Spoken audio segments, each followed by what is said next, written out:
nanga etindika ngai yambala oyo eza elamba ya nkembo tunika tata apesa bobotolanga eza elamba ya famille oyo mwasi ya Potifara longolanga ezalaki ya bango oyo misato ezalaki elamba ya prison yambala oyo nalati. Bien-aimés dans le Seigneur, nous disons encore merci, bonjour, bonsoir. Tout dépend de l'heure que vous êtes scotché à votre émission Temps d'impact de Jésus-Christ dans la jeunesse. Bien-aimés, vous êtes parmi les personnes les plus fiables pour nous et nous sommes bénis parce que vous êtes là. Quelle que soit la maison, quel que soit l'endroit, quel que soit les quartiers, que tu sois dans la ville de Goma, que tu sois à Boujovu, que tu sois à Birere, que tu sois à Ndosho, ILPGL, pourquoi pas Kilijoué, pourquoi pas là où toi tu es, bien-aimé, laisse-moi vous rassurer que vous êtes une bénédiction pour nous. Et ce soir, nous revenons pour continuer ce que Christ a mis à nous, ce que Dieu veut pour toi et moi. Et notre thème de la fois passée, c'était Jésus-Christ. Et aujourd'hui, dans notre thème de Jésus-Christ, nous venons avec notre sous-thème, les bois utiles pour nous. Et comme on parle du bois utile pour nous, je vous supplie de revoir, de réécouter nos émissions passées, parce qu'autrefois nous étions dans Exode, chapitre 15, du 23 au 25e verset. L'Éternel a démontré à toute personne qui est sous les temps maléfiques, à toute personne qui est dégoûtée, à toute personne marre, il n'y a qu'une seule solution, de mettre, d'élever les bois qui changent de l'eau amère à, bien-aimé, à devenir de l'eau qui est meilleure pour toi et moi. C'est pourquoi, bien-aimé dans le Seigneur, aujourd'hui nous venons pour parler beaucoup plus du bois, les bois qui restaurent, le bois qui est Jésus-Christ, le bois qui alimente, le bois qui rajeunit, le bois qui donne la valeur, le bois qui te donne ce qui était perdu. Et bien aimé, avant toute chose, écoutez ce que la Bible déclare et nous sommes dans 2 Rois, chapitre 6, du 1er au 7e verset. 2 Rois, chapitre 6, du 1er au 7e verset. C'est là que nous, moi et toi, on va beaucoup plus écouter ce que Christ veut pour nous. Et je vais lire au nom de Jésus-Christ. 2 Rois, chapitre 6, du 1er au 7e verset. Écoute ce que la parole de Dieu déclare. Le fils des prophètes dirent à Élisée, voici les lieux où nous sommes assis devant toi est trop étroit pour nous. Alors, jusqu'aujourd'hui, pour prendre là, chacun une poutre et nous y ferons un lieu d'habitation. Alléluia. Élisée répondit, allez. Et l'un d'eux dit, consens à venir avec tes serviteurs. Il répondit, j'irai. Il partit donc avec eux. Arrivé au Jourdain, ils coupèrent du bois. Alléluia. Et comme l'un d'eux abattait une poutre, le fer tomba dans l'eau. Alléluia. Il cria, oh mon Seigneur, il était un prêteur. L'homme de Dieu dit, où est-il tombé?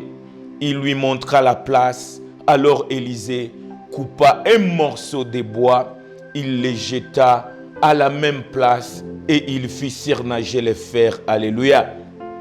Puis il dit, enlevez-les, et il avança la main et les prit. Parole du Seigneur. Bien-aimés, dans notre verset d'aujourd'hui, 2 Rois chapitre 6, bien-aimés dans le Seigneur, écoute beaucoup plus à partir du 5e verset jusqu'au 6e verset. C'est là que nous sommes beaucoup plus focalisés.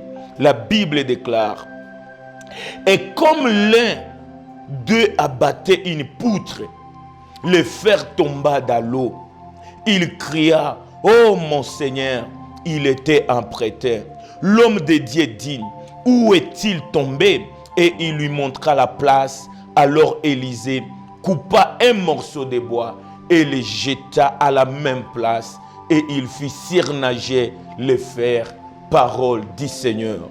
Bien-aimés dans le Seigneur, avant de continuer, avant de nous parler, avant d'écouter la révélation, avant de nous édifier par la parole, lisons aussi Luc chapitre 23, le 31e verset. Écoute pourquoi l'homme de Dieu a coupé les bois et qui étaient ces bois-là. Quel est le bois digne à couper? Quel est le bois qui peut surnager le fer par les bois, par les bois, ô Éternel? Et je vais lire Luc chapitre 23, le 31e verset. La Bible déclare: car si on fait ces choses au bois vert, qu'arriva-t-il au bois sec? Alléluia. Luc 19, le 10e verset. Luc 19, le 10e verset nous rachète et nous rajeunit pour nous dire aussi. Luc chapitre 19, le 10e verset. Car le Fils de l'homme est venu chercher et sauver ceux qui étaient perdus. Alléluia. Car le Fils de l'homme, car le Fils de Tout-Puissant, car le Fils de l'homme est venu chercher et sauver ceux qui étaient perdus par le fils du prophète. Et ceux qui étaient perdus par le fils du prophète, c'est ce que la Bible déclare dans Luc 23, le 31e verset. Pour bien-aimés, car si on fait ces choses au bois sec, au bois vert, quand arriva-t-il au bois vert? Au bois vert, bien-aimés. Ce soir, bien-aimés, nous sommes là pour Jésus-Christ. Et je sais, notre thème nous parle bien. Jésus-Christ, notre bois. Jésus-Christ, le bois qu'il faut. Et là, bien-aimés, nous sommes là devant la parole. Nous sommes là devant les situations. Nous sommes là comme les propriétaires de ces versets des 2 rois bien-aimés dans le Seigneur. On nous parle des fils des prophètes. Un jour des fils du prophète, un jour la génération des fils du prophète, un jour les jeunes prophètes, un jour la meilleure partie, un jour les enfants des prophètes, un jour les enfants de l'église. Dire à ses maîtres, dire à Élisée: Élisée, le lieu où nous sommes est trop petit, le lieu où nous sommes habités ne nous donne plus la valeur en tant que tes fils. Et la Bible déclare, l'idée des fils, c'était de rebâtir, de rajeunir, d'élargir l'espace où habitait l'homme de Dieu Élisée. Alléluia. Ici, on nous montre l'exemple des fils de Dieu. Ici, on nous montre l'exemple des jeunes dans l'église. Ici, on nous montre l'exemple, le rôle de la jeunesse parmi ses parents. Ici, on nous démontre la révélation, la soif, les chars, la vouloir, le pouvoir des enfants de Dieu envers ses parents bien-aimés dans le Seigneur. Ici, on nous démontre l'envie, on nous démontre la soif des fils du prophète qui voulaient dire, qui voulaient rebâtir, qui voulaient rajeunir la maison d'Élisée, bien-aimé dans le Seigneur. Et la Bible nous parle. Il arriva un jour que ses enfants partaient vers Élisée pour lui demander la permission. Bien-aimé dans le Seigneur, j'aime ce verset parce que c'est le verset le plus capital pour nous les jeunes. La Bible déclare, ils sont partis demander à Élisée: Père, tu nous donnes, est-il possible que nous puissions élargir la maison où nous habitons? Est-ce que tu peux nous ordonner d'aller couper les bois pour bâtir, bien-aimé dans le Seigneur? Et bien-aimé, malgré leur vouloir, malgré leur bonne volonté, ils se sont dit: oui, je vous donne la permission d'aller. Alléluia. Mais en arrivant, dans leur marche, dans leur lutte, il fallait qu'ils dépassent, il fallait qu'ils partent au Jourdain pour couper 10 bois. Alléluia. Et à couper 10 bois, c'est sûr que chacun d'eux, on ne nous montrait pas le nombre des fils des prophètes, mais on nous dit, ils se sont partis couper les bois pour bâtir la maison d'Élisée. Alléluia. Mais dans leur démarche, dans leur lutte, dans leur vouloir, bien-aimé dans le Seigneur, il y a eu, bien-aimé, quelque chose qui était survenu. Quelque chose, non pas dit bien, mais quelque chose de honte, quelque chose de malheur, quelque chose, bien-aimé, qui devrait même décourager les fils des prophètes. Alléluia. La jeunesse, c'est à nous de rebâtir les églises. La jeunesse, c'est à nous de remonter la gloire de Dieu. La jeunesse, c'est à nous de supporter nos parents. La jeunesse, c'est à nous de donner les idées, d'amener des révélations, d'amener même des pensées positives, afin que notre église soit fort, bâtie sur les rocs, bien-aimés. Ici, on nous montre le vrai fils des prophètes ne garde pas silence, ne se contente pas de bien vouloir être dans la maison de leurs parents, mais ils se donnent le courage d'élargir la tente de leurs parents bien-aimés. Mais ce que j'aime dans ces versets, en arrivant à bien-aimé, il y a eu l'un d'eux avait le fer, l'un d'eux avait la hache dans d'autres versets, l'un d'eux, même dans ses luttes, il s'est dit, moi je n'ai pas de machette, moi je n'ai pas de quoi travailler, je m'avais emprunté la hache de quelqu'un pour que je puisse couper les poutres, le bois le plus gros, pour que, bien-aimé, je puisse mettre, que je puisse apporter à l'édification de la maison de notre homme de Dieu, Élisée. Alléluia. Mais bien-aimé dans le Seigneur, le 5e verset de 2 Rois 6 fait la clé de notre enseignement de ce soir. La Bible déclare, et comme les dés abattaient une poutre, le fer tomba dans l'eau et il s'écria, oh mon Seigneur, il était apprêté. Mon frère, ma soeur, tu es dans la maison de l'Éternel. Tu veux bâtir la maison de l'Éternel. Tu veux aider l'église. Tu veux aider tes parents spirituels. Mais je sais, malgré tout, tu es capable d'aller t'emprunter pour que ton église, pour que l'évangile aille de l'avant. Alléluia. Regarde quelque chose, la soif que je dégage dans la famille des prophètes.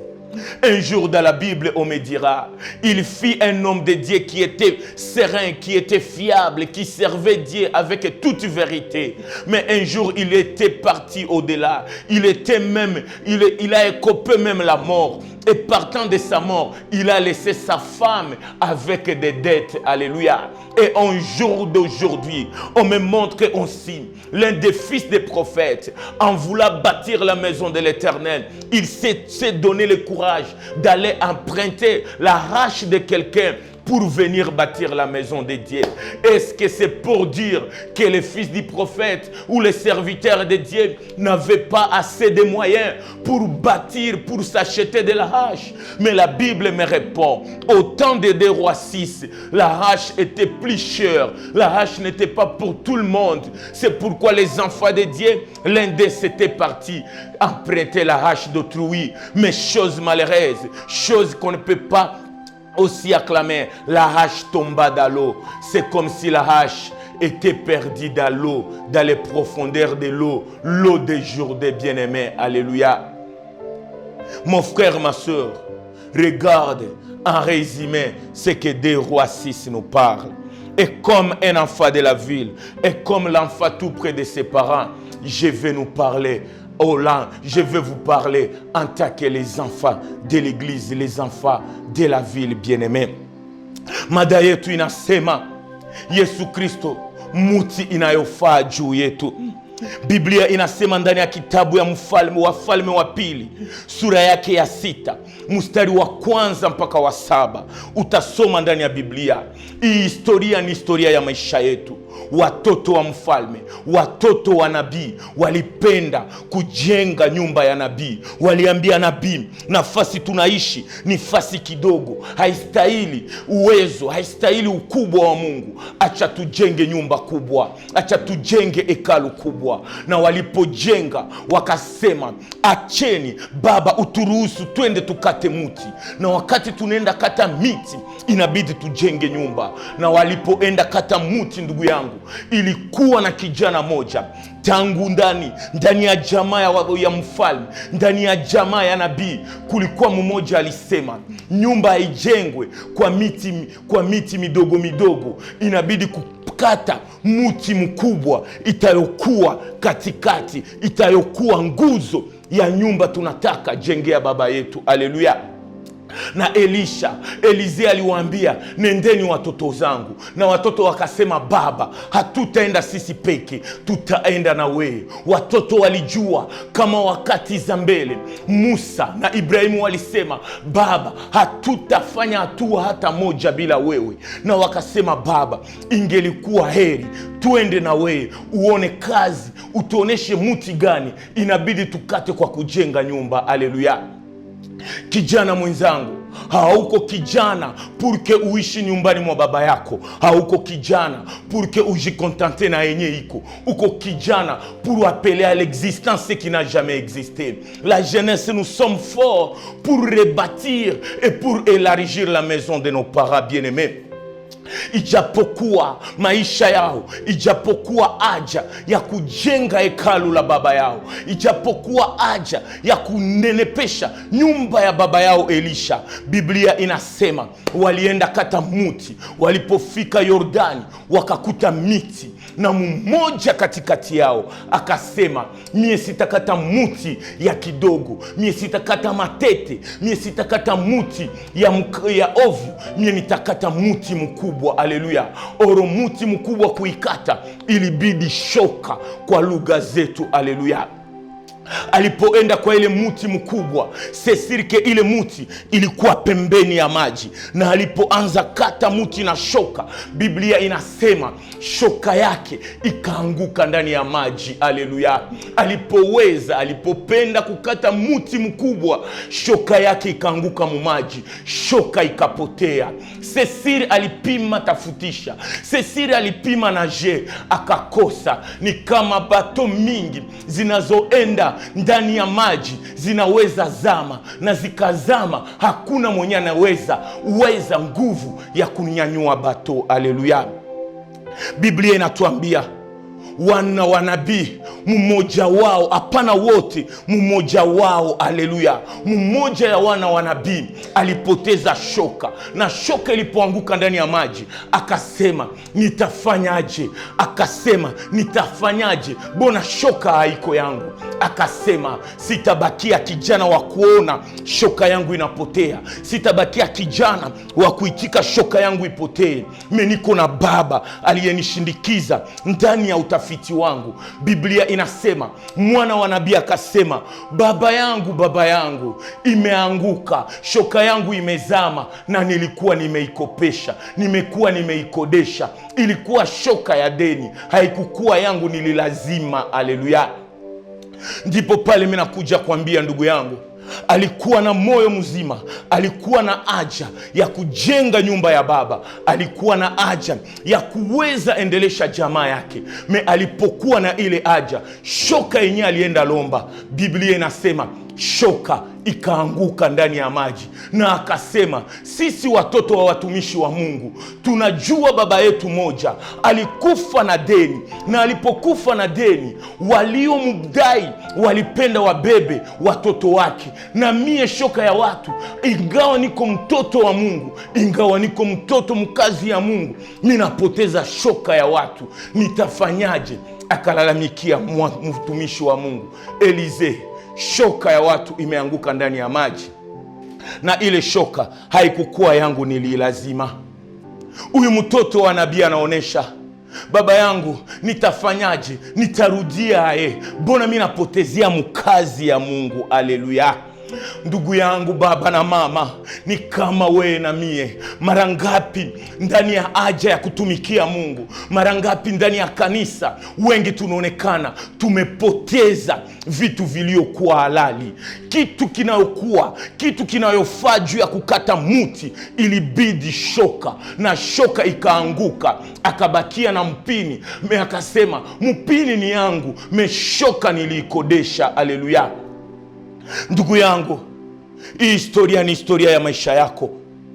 Wamama wengi wamejitoa juu ya kazi ya Mungu, ijapo hiyo wanapoteza edukasyon ya watoto. Wengi wamejitoa kwa kuimbia Mungu, kwa kutumikia Mungu, ndani ya kutumikia Mungu wanakostate wandugu, wadada, wakaka, baba, mama, wanaenda biko napotea ndani ya ulimwengu. Haleluya. Wengi ndani ya kanisa tumeona wengi wanasema huyu baba anatumikia Mungu, huyu mama anatumikia Mungu. Meangalia maisha ya watoto wake. Baba yangu, mama yangu ni kama jamaa yangu. Wengi tuko ndani ya dunia, wachache wiko ndani ya Mungu. Ni kama bien-aimé dans le Seigneur, wengi walikubali Mungu kuwa Bwana na Mwokozi, na wakati walikubali kuishi maisha ya utakaso, ndio maisha inateseka, ndio mateso inalala ndani ya nyumba. Haleluya. Nini nikuambie dada yangu, wewe unaimbia Mungu, wewe unatumikia Mungu kaka, unaangalia, ijapokuwa mimi natumikia Mungu, mimi nakuta baba yangu ndani ya pombe, mimi nakuta mama yangu ndani ya maisha ya matope, mimi nakuta jamaa yangu haina samani, ijapokuwa mimi natumikia Mungu usiku na mchana. Haleluya. Mwana wa nabii anasema, baba, acha nikupe, acha nikate muti mkubwa purke kazi yako iende mbele. Kwa ile kazi minapoteza shoka ya watu, na minaanzaona nitafungwa. Haleluya. Bien-aimé, umepoteza nini? Bien-aimé, nini yenye unapoteza? Hapa mina kuja kuambia we mama, we baba, we kijana, we mtoto wa kanisa. Mina jua depuis uko mkanisa, peut-être mu situation actuelle umepoteza peut-être samani ya wokovu, umepoteza maisha ya kiroho, umepoteza virginite yako, umepoteza reputation yako. Wamekusema huku na huku, unapenda fanya mazuri, watu wanakurudishia mabaya. Nani kama mie na wewe hatuone watu wanaosalitiwa ndani ya kazi ya Mungu? Ni kama mtoto wa nabii, ni kama mwana wa nabii alisema, mimi nenda tumikia Mungu, mimi nenda tumikia nabii Elisha, kwa kumtumikia mimi napoteza shoka ya watu. Haleluya. Ni kama Maria na Martha wametumikia Yesu, wamekuwa pembeni ya Yesu, wamepoteza Lazaro wao. Haleluya. Ni kama mama yangu mjane amekufisha baba, anaenda kufisha na kijana wake, anasema nitabaki na nini? Haleluya. Mama yangu, acha nikwambie, ninaona wewe mwenyewe unaimbiaka Mungu, ninaona kuotoa yako kanisani, ninaona maisha yako ndani ya maisha ya wokovu. Angalia, dada iko mhospitali, baba iko mhospitali, kaka iko mhospitali, hauna mbele na nyuma. Nani atakulipia faktiri? Nani atakusaidia? Unaenda kunapoteza imani kwa kuona ndugu zako ndani ya magonjwa. Umeimba, umesoma Biblia, umesema mbele ya watu, umeambia kanisa, watu wamekuombea, uko nenda kunaangalia maisha yako inende kunapotea, maisha ya ndugu zako inende kunapotea, magonjwa inende kunakutatiza. Na ingawa uko kukanisa, ingawa uko ndani ya hospitali, nani anaweza kuwa faraja ya maisha yako? Haleluya. Biblia inatuambia mwana wa nabii amepoteza ndani ya kazi ya Mungu. Wengi kama mie na wewe tumepoteza nini juu ya maisha ya wokovu? Wengi vijana tumeitika kujikaza kuacha hanasa za dunia na tufate Yesu.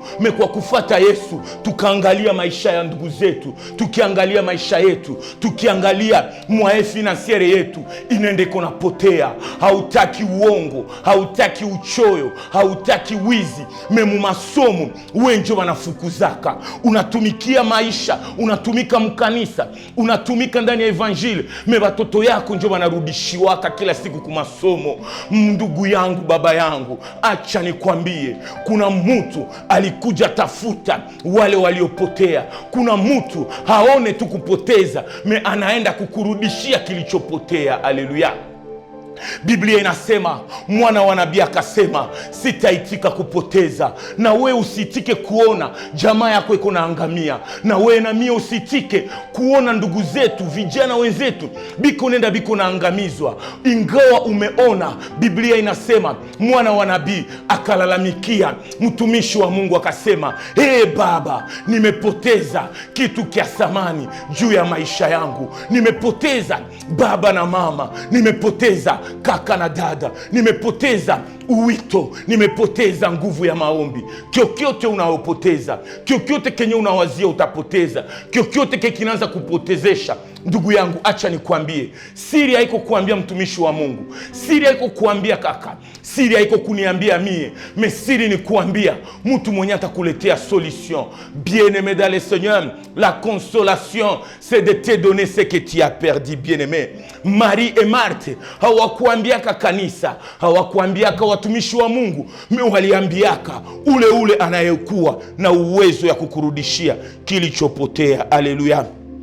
Bien-aimé dans le Seigneur, notre thème c'est le bois. Notre thème c'est Jésus-Christ, le bois qui restaure. Alléluia. Bien-aimé dans le Seigneur, qu'est-ce que je nous apporte ce soir? Qu'est-ce que je vais dire à ma génération? Qu'est-ce qu'il faut à l'église? Qu'est-ce qu'il faut aux hommes de Dieu, bien-aimés?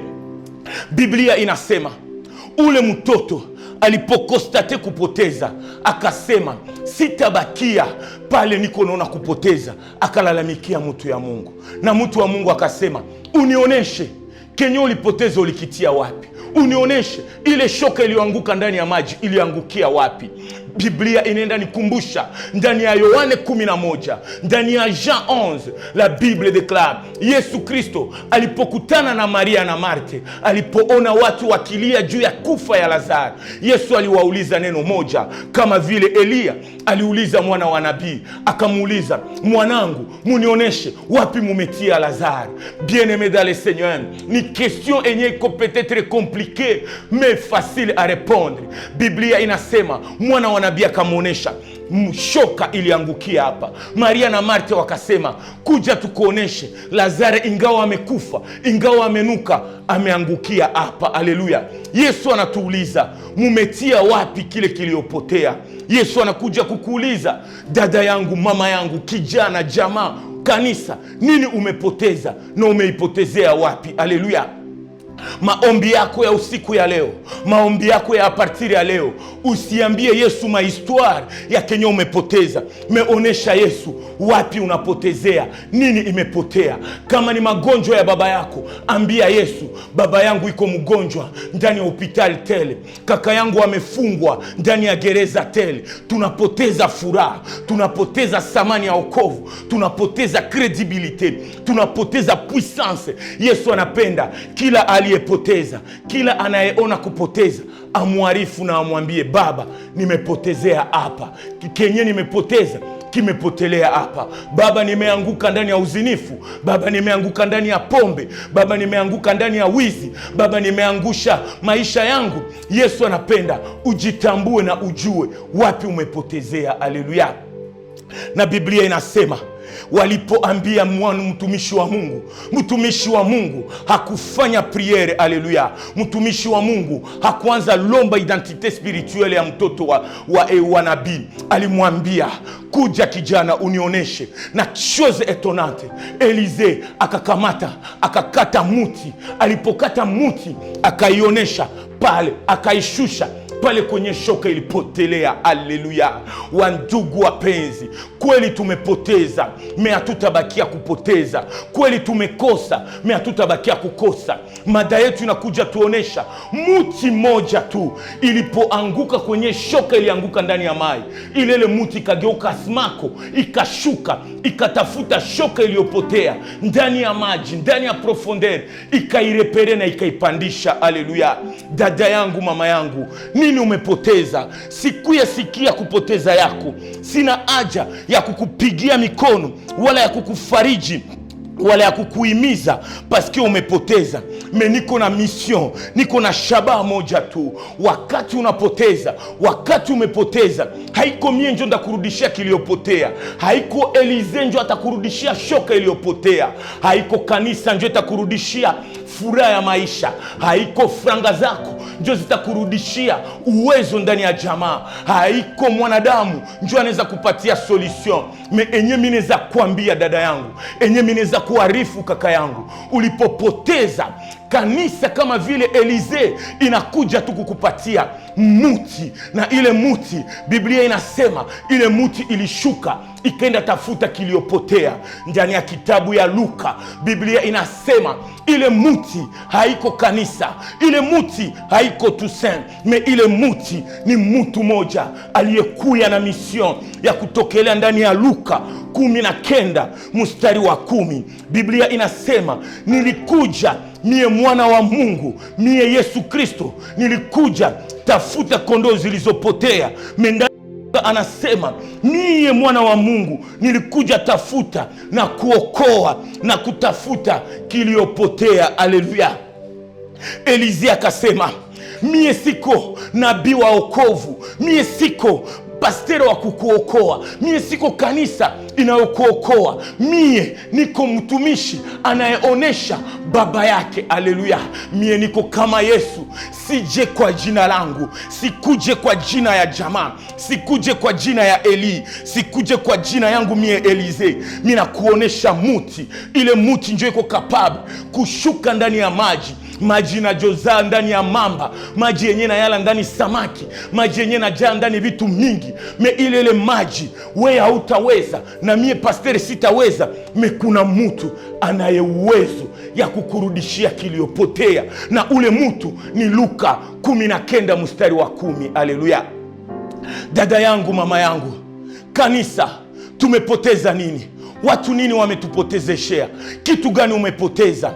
Baba yangu, mama yangu, sio wakati tena ya kulia, sio wakati tena ya kusema, sio wakati ya kuona aliyepoteza, sio wakati ya kujua nani amepoteza. Aliyepoteza ana haja ya kitu moja, muti inaye uwezo ya kushuka. Haleluya. Kushuka na kukurudishia kilipoonekana. Wana wa Israeli walipolia ndani ya machungu, ndani ya shida Misri, walilia, Baba utuletee faraja, na Biblia inasema Mungu akatuma Musa. Wakati tunaokuwa duniani, wakati unalia, wakati unapoteza, wakati unashindwa, wakati haujiwezee kitu, Mungu atume mtu selma. Haleluya. Mungu anatuma mwana wake wa pekee. Biblia inasema kama vile Yesu anayekupenda, kama vile uko mpendwa wa Yesu uliopoteza Yesu, Mungu anasema sitakutumia wanadamu. Wanadamu wanaweza kukusaidia leo na wanakucheka kesho. Mimi nakutumia Yesu, mwana wangu wa pekee. Anakuja kukurudishia, kukufata, kukuokoa na kukupatia uliopoteza. Haleluya.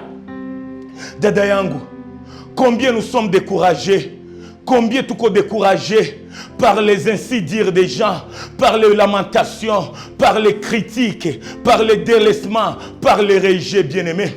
Combien umepoteza mu maisha ya Mungu, combien umepoteza ndani ya kanisa, combien watu wameona watoto wako kupotea, combien nchi yetu imepoteza. Nini umepoteza dada yangu? Umeambia watu, watu hawakupe solution. Acha nikukumbushe, niko na grand sere wangu alipoteza damu panda 12 ans. Alikuwa na franga, alikuwa na watu walimshauria uende kwa munganga fulani, uende kwa mtu fulani, uende kwa mfumu fulani. Ndugu yangu hawakumupa solution na pesa zake ziliisha. Kupoteza yake damu, ndugu yangu, hakubakia kimya. Siku kama hii alisikia Yesu wa Nazareti anapita, mti inayoweza kukurudishia uliopoteza alimrudishia, alimumalizia shida enye mwanadamu hangeliweza.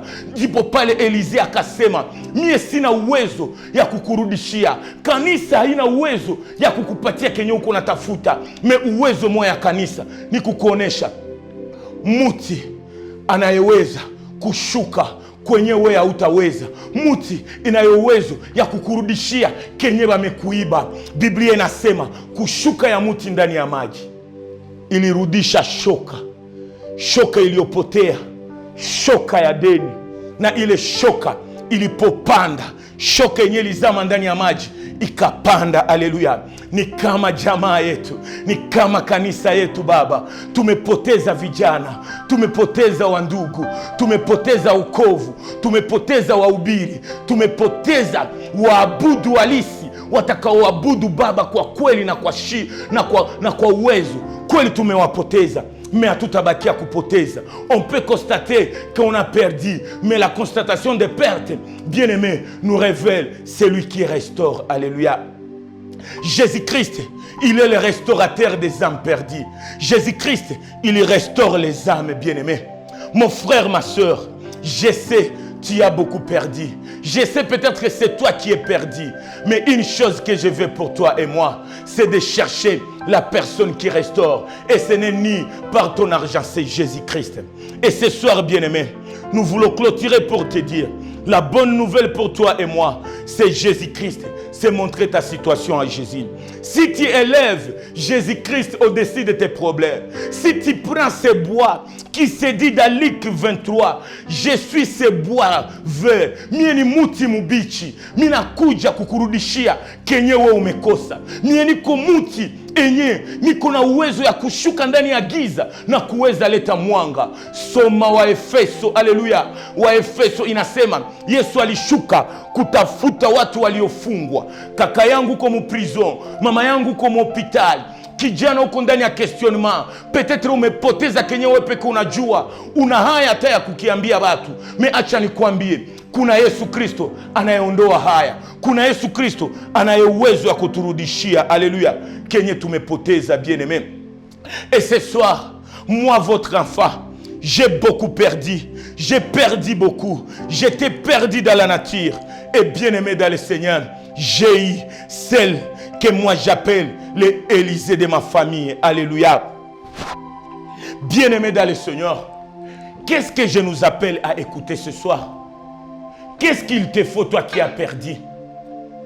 Est-il possible que tu aies besoin des hommes? Est-il possible que tu aies besoin des conseils des gens? Tu veux que les gens te conseillent? Mais laisse-moi te dire, les conseils des hommes sont limités. Mais les conseils de Dieu enlèvent les limitations de notre vie. Moi, votre enfant, plusieurs ont connu, plusieurs waliona, wangapi wanajua, sisi tuliopotea. Sisi tumepotea, sisi tulipotea, tulizaliwa mujama iliyopotea, tumeishi maisha ya kupotea, tulipotea ndani ya dhambi, tulipotea ndani ya ujana, tulipoteza hata thamani ya ujana, tulipotezea hata wengine sura ya wokovu. Mais bien-aimé dans le Seigneur, kitu mwenye litusauve, kitu mwenye natuma tuko fier kukuonesha, hapana maisha yangu, hapana maisha yako, hapana maisha ya pasteur, hapana maisha ya kaka, hapana kuzala wala kuzaliwa. Me tuko na besoin ya kukuonesha mwenye alishukaka pahali tulipopotea, akaturudisha pahali tulipokuwa. Leo tunaitwa wana wa Mungu. Alléluia. Jésus, il est l'unique qui nous prend de quiconque et il nous amène à être des enfants de Dieu, bien-aimés. Les gens t'ont connu perdu. Wetu wengi wamejua kupoteza yetu. Mwana wa nabii anasema haiko wote ndio walipoteza, meye peke ndio alipoteza shoka ya watu. Na watoto wa nabii waliokuwa naye hakuna mwenye alimsaidia, me alilalamikia, Baba unioneshe, Baba nimepoteza. Ndugu yangu, mina kuya arete maisha ya kulomba secours kwa watu. Les secours ne viennent ni des hommes, les secours ne viennent ni de gauche ni de droite. Les secours viennent de Jésus-Christ, les secours valables pour nous. Les enfants de l'église, les enfants de ma famille, moi votre frère, ni tété, la personne, ni t'étais la famille, ni t'étais les papas, ni t'étais ma soeur, ni t'étais ma mère, ni t'étais ma femme, ni t'étais toi la joie de ma vie, ni t'étais toi ma fille, ni t'étais toi mon frère, qui s'était dit, notre Toussaint est perdu dans le monde. Ce n'est pas le temps de publier amepotea, ameanguka, mekuanguka yake. Mie nina misio moya, ni munyangulie Yesu Kristo, ni muoneshe ile muti mubichi inayoweza kurudisha samani. Siye tuko le fruit ya intercession yenu, siye vijana tunaishi juu yenu mama na baba. Wakati watoto wanapotea, haiko wakati ya kulalamika, haiko wakati ya kupiblie, haiko wakati ya kubakia uko na jifer mieux parce que l'autre est tombé. L'église, c'est le temps d'élever Jésus-Christ, c'est le temps d'élever Jésus même dans la vie de ceux qui sont perdus. Shoka imepotea, umebakia na mpini. Shoka imepotea, me unabakia na mpini. Mpini haina valere bila shoka. Me Biblia inasema Elizi akakata muti na ile muti ikashuka kurudisha shoka enye mezama ndani ya maji. Ma sœur, ma mère, mon église, mon frère, mon père, merci pour tes genoux que tu as fléchis, pour que les âmes perdues reviennent à Dieu, pour que Jésus intervienne dans les situations chaotiques. Alléluia. Ni kama ndani ya Biblia wanasema maji ya mara, maji ya kunuka, maji isiyo kunyiwa. Biblia inasema Musa, Mungu alimwambia tia muti ndani ya ile maji. Alléluia.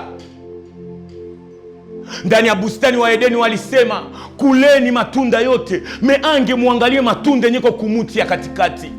Na mimi nakuya kuambia ange wakati unapoteza, wakati unashindwa, wakati haujiwezee kitu, usikimbilie watu, meangalia muti ya katikati inayokuwa na Yesu Kristo ndani ya bustani mwa Golgotha. Haleluya. Yakobo wakati alipenda bariki watoto wake, Biblia inasema Yakobo il s'appuya sur son bâton bien-aimé. Moize kufungula maji nyekundu ilibidi akuwe na baton. Haleluya. Wewe uko na nani? Ingawa dini yako, mimi nakuya kupatia Yesu Kristo, njoo mweko na uwezo ya kukufungulia njia, njoo iko na uwezo ya kukutakatishia maisha. Haleluya.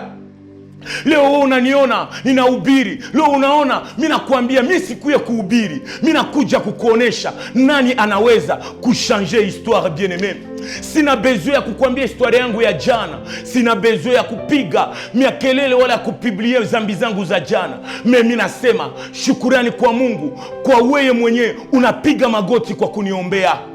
J'ai eu la famille qui a été incapable de changer ma vie. Mais j'ai eu la famille qui a été capable de lire Luc 19, le 10e verset, et de combiner avec Luc 23, le 31e verset. Ils ont élevé Jésus. Walinipatia Yesu, walinishushia Yesu. Yesu intervention rapide ya vie yangu bien-aimé. Uko mhopitali, uko mprison, le plus condamné biko natoka, mewe hauna mbele hauna nyuma. Mimi nakwambia uko na mtu mwenye anashikuyaka katikati ya probleme yako na anashanje jana yako na kesho yako bien-aimé. Dada yangu, zambi gani zinakuzuia? Kitu gani iko plus fort que toi? Nini inashinda jamaa? Acha nikwambie, kenye kinashinda jamaa yetu, Yesu yepeke anakishindaka. Haleluya. Ingawa dini yako, mimi nakupatia Yesu Kristo. Sikwambie umupime paske haiko nguo kwa tayari. Mimi nakwambia umkamate, utaangalia kenye kilipotea jana, atakikurudishia. Na kenye mimi napendaka na Yesu, il restaure mon âme. Et quand il restaure au centuple, bien-aimé. Et pour clôturer, qu'est-ce que je vais nous parler? Biblia inasema, kama wanafanya hiki kitu kwa mie muti mubichi, kwa mie muti enye ningali mubichi, itakuaje kwa wewe muti mukavu? Kanisa, hatuna beaucoup plus le devoir d'élever Jésus, hatuna beaucoup plus le devoir d'utiliser le nom de Jésus, mais nous sommes appelés à savoir que c'est Jésus qui a restauré, qui a surnagé le fer par le bois. Le Jésus qui a été le bois, qui a surnagé le fer, il est à nous. Et il nous a fait les représentants de sa personne bien-aimée. Kama yalikuwa muti mubichi, mie na wetu tuko miti mikavu. Na sie tunaitiwa kurestore joie ya benye bamepoteza. Tunaitiwa kusaidia wasiokuwa. Na njoo pale kanisa, tunaitwa kujua kanisa halisi, kanisa ya bien ni yenye nasaidia waliopoteza, wavevu na waorfele na wale wote wasijoziwezea. Ni wakati yenye sie na we tujue role enye Yesu alifanyaka Wafalme wa Pili mwanzo mpaka 7. Yesu anakuja kukamata wewe umepotea. Mimi nakuja kupresenter l'amour parfait. Mimi nakuja kuambia Yesu anakupenda. Ingawa dhambi zako zenyewe uko nasikilia haya, yeye anakuja kaondoa haya. Yeye anakuja kurestore kenye kimepotea. Umepoteza vie de prière, umepoteza sanctification, umepoteza courage, umepoteza baba, umepoteza sante, umepotea ndani ya ulimwengu. Usitike kubakia kupotea. Mimi nakupresenter Yesu, muti inayoshuka ndani ya mabaya, muti inayoona aliyekuwa amevunuka me inampatia valeri ya mupya. Kama Marie aliparfime migulu ya Yesu Kristo na parfum yake, me acha nikwambie Yesu naye anakuyaka parfime kunuka ya Lazaro mwenye Marie peke kuna shindwa sikia kunuka yake. Hakuna anayeweza okoa nafsi, ni Yesu tu. Ndio maana mimi nakwambia ni Yesu tu ndio anastahili, na Yesu tu njo funguo inaofungua. Ni Yesu tu njo anaweza shuka mumatope kwenye we umeshindwa kujitosha. Na mimi nakupresenter Jésus Christ. Il t'aime et il m'a dit de te dire pour toi hata bakia mbinguni ameshuka jua kuokoe parce que we njo okovu ya kesho. C'est pourquoi bien-aimé, l'eau est la parole et nous vivons par la parole. C'est pourquoi je vous supplie de ne pas me tenir rigueur parce que ma vie c'est dans l'eau. Même si je vis dans l'eau, il restaure mon âme. Bien-aimé dans le Seigneur, j'aime la parole, j'aime l'eau, mais je vais le restaurateur, lui qui descend dans l'eau Mara et il me fait de l'eau douce. Laisse-moi boire de l'eau parce que je sais, quelle que soit la nature, quelle que soit ma vie dans l'eau, je ne mourrai pas et je ne resterai pas sous l'emprise de l'ennemi. Je suis sauvé par les bois verts, mon Jésus-Christ. Shalom et bon séjour avec le Saint-Esprit. Amen.